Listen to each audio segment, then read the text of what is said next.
Hello, இந்த YouTube கம்பெனிக்காரங்களா? S சொல்லுங்க. ஐயா, அந்த டெய்லியும் தான் வீடியோ போட்டுட்டு இருக்கா. அது எப்பதான் இந்த வருமானம் குடுப்பீங்க? வீட்டுல விளக்கமா தடி வாங்க முடியல சார். 3 மாசத்துல 10 மில்லியன் வியூஸ் போனாதான் சார் வருமானம் கொடுப்போம். ஐயா. அது 3 மாசமா முக்கினாலும் இது 3 மில்லியன் போக மாட்டேங்குது. 10 மில்லியன் எங்க போறது? டீச்சர் அளவுக்குனாலும் போட்டு விடுங்க. இல்ல சார், 10 மில்லியன் வியூஸ் போனாதான் கொடுப்போம். ஐயா சாமி, கோச்சுக்காதீங்க. இது இஎம்ஐ வேற கட்டணும். கை மாத்தா ஒரு 20,000 ரூபாய் மாத்தி விட்டீங்கன்னா பொண்டாட்டி பிள்ளையோட நல்லா இருப்பீங்க சாமி. அப்படியெல்லாம் கொடுக்க மாட்டான் சார். நீங்க வேணா Facebook ஓனர் வேணா கேட்டு பாருங்க. யாவர்ட்ட ஆல்ரெடி கேட்டுட்டேன். மகளுக்கு ஏதோ திரட்டி வச்சிருந்தாரா, அது கையில இருந்த காசு போனா செலவாயிருக்குன்னு இருக்குது. நீங்க மனசு வச்சா பண்ணலாம் சாமி. பண்ணுங்க.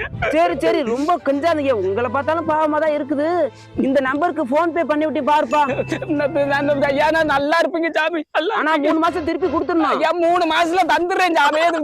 3 மாசங்கிறது கொஞ்சம் லேட்டாகி ஒரு 3 வருஷம் நாளாவது பெருசா எடுத்துக்காதீங்க. எது என்னது?